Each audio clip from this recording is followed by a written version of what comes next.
There are changes imminent in the next 12 months to how we pay for aged care. The government is currently reviewing the funding models for aged care and taxpayer contributions and some of the perks and some of the incentives that are on offer at the moment to make it easier to afford could be in for an overhaul. The federal government's in a situation where it's recognised that with the baby boomers entering retirement and advances in medical technology and treatments, meaning that we're all living longer, there's going to be a huge boost in demand for aged care services in the not too distant future, and the burden on the taxpayer will become massive. So what are the changes and what are they likely to mean to you if your retirement is imminent? Well, let's have a look at that. Dan Marks is a financial planner and one of our regular finance correspondents each morning from DP Wealth Advisory, and he's my guest to have a look at these changes, see what is likely and what that impact might be on you. Dan Marks, good morning and welcome. Thanks very much for your time. Thanks, Dave. Good to be here. A lot of people may be aware, some people may not be, but there are imminent, pretty significant changes to how much we pay for aged care and some of the rules and regulations that go with that. Tell me about how this has come about. It's sort of, aged care has always evolved over the years, hasn't it? You're right, Dave. If you go back a little bit, 1997, there was, they called it the Single Act, and that was designed to increase supply of accommodation. Mm-hmm. And people that were in aged care before 2014 come under that act, which is pretty generous in a lot of cases. In 2014, it changed with the legislation called Living Better, Living Longer, and people that are in aged care now are actually under that act that came out in 2014. Right, okay. That came about, though, in 2012, and at that time there was a 5-year review period put into place. And that was done by a gentleman called David Tune, who was a retired secretary of the Australian Government Finance Department. And in that Tune report, he has made a number of recommendations, and some of those have been taken up, but a lot of them haven't been taken up. And I'm just sort of thinking now whether some of those rule or changes are going to come into place when the government makes some changes with the current legislation. Right, okay. You know, the rules, I think, are... You've got to look at what the government's spending on it, David. You know, the 2022-23 budget, they allocated $32 billion towards aged care. Wow. Boy. And then for 26-27, they're expecting that to be $42 billion. Gosh, so a lot incredible. of money. Absolutely, yeah. A few other stats, David, though, persons over age 70 expected to increase by 1 million people over the next 20 years. So there'll be a lot of people coming through into the aged care system. And that's understandable. They've got to be aware that it's about to balloon and the costs have to be kept under control in some way or another, yep. I presume. So, yes. Yeah. Yep. And so they're currently going through a review at the moment where they've been talking about a levy, so a levy on all taxpayers, but that, you know, politically that's not a very good football to be able to pass to people, is it? No.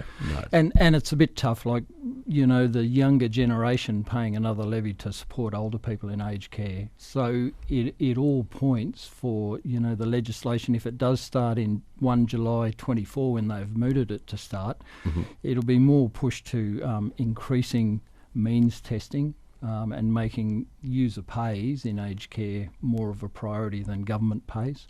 And that makes sense in terms of means testing, because some of the current rules that govern what you pay when you go into aged care and what of your assets are taken into consideration are actually quite generous. They are quite generous, David, yeah. Yes. You know, a good example of that is your home could be worth, you know, in the current environment, let's say $750,000, mm-hmm.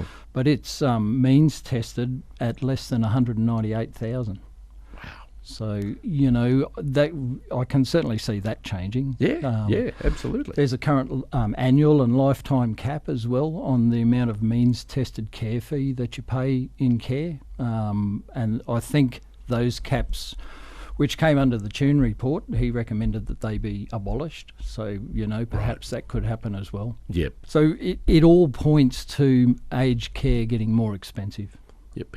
But I guess, as we've said, that's necessary. And it's impossible to predict until the report's handed down how much more expensive that'll be. But yes. You've sort of got a few hints here as to some of the things that will that will go and some of the changes that are likely to be made. So talk us through what you suspect, or what the finance industry suspects is going to be the new model. Yeah.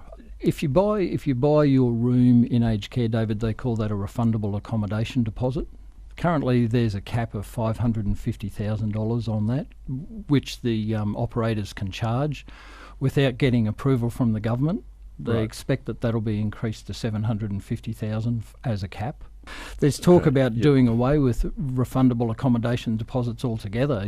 So that would mean that you would pay rent on the building the whole time, and at the current rate is 8.15%, David. So if you went into a room has a purchase price, I guess, of $550,000. Yep. At 8.15%, that means you're paying around $45,000 rent per annum. Boy. So in a lot of cases, and that's where you've got to sit down and do your sums as a financial planner. If in a lot of cases it may well be worth selling the house, paying the refundable accommodation deposit. And that's what it is. It's refundable. So on death, 100% of that goes back to your estate. So that seems to sort of make sense in terms of selling the house. You're not going to be living in the house anymore. This is your new accommodation. So why wouldn't you do it? But up until now, I guess people haven't had to necessarily do that because the rules have been quite generous. Yeah, most people have, I think, David. But and that's where the financial planning part comes into it. People should be thinking about getting their families on board with these decisions. Yep.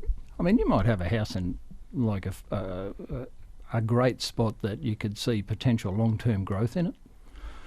Should those sort of things be taken into consideration as well? Yep. So there's more to the picture than just we should sell it and move on from there. Yeah. Yep. Whether the government's going to try and push us that way, though.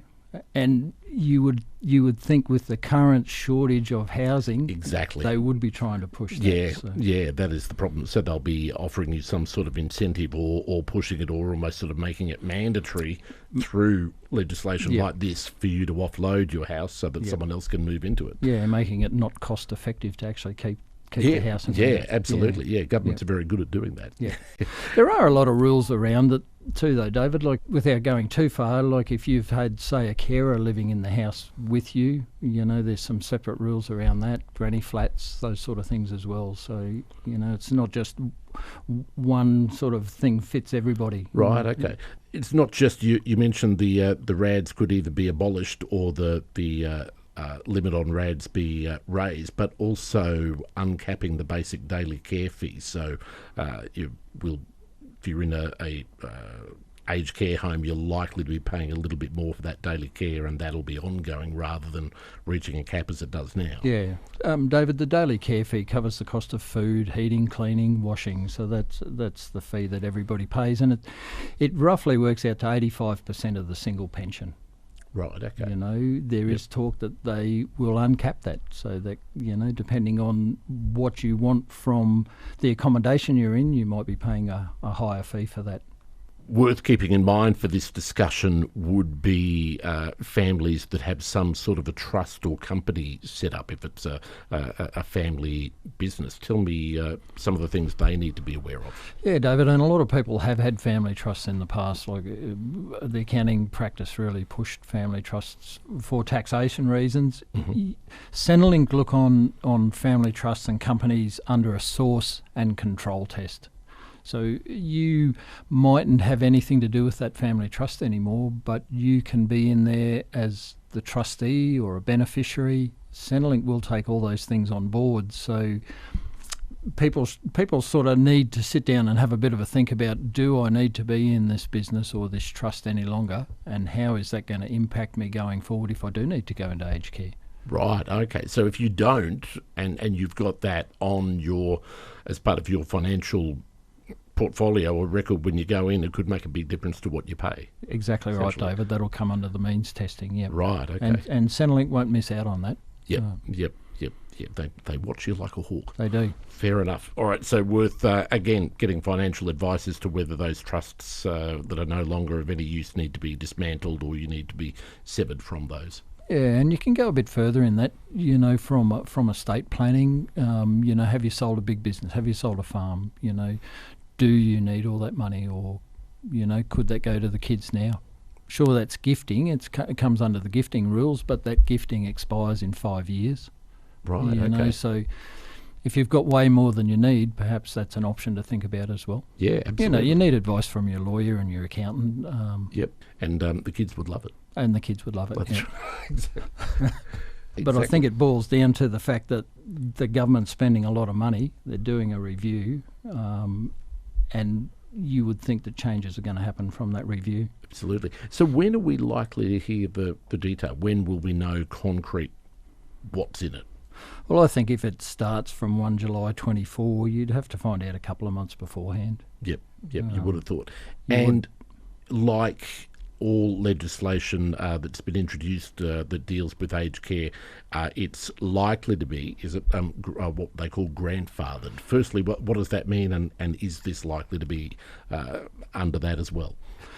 I really think it would come under that, David. And a good example of the grandfathering is people that were in aged care prior to 2014. They're on that set of rules. So people ended up ending in or going into aged care after that date are on the current set of rules. It would be a bit hard to change the rules on people that are already in aged care. Of course, absolutely. Yep. So, perhaps it's a window of opportunity to think, if you're in that position, that you should be thinking about aged care. Perhaps that's, it's time to actually give it a bit more thought now. Yeah, as in what possibly get in there under the current rules rather than wait for the new rules to come in. Yep. Which is a hard thing to say, David, because you just don't know. And that's, it is a little bit of pie in the sky stuff. You don't know what the rules are going to be, but, government's mooting that it's going to be more expensive and it's going to be more user pays involved.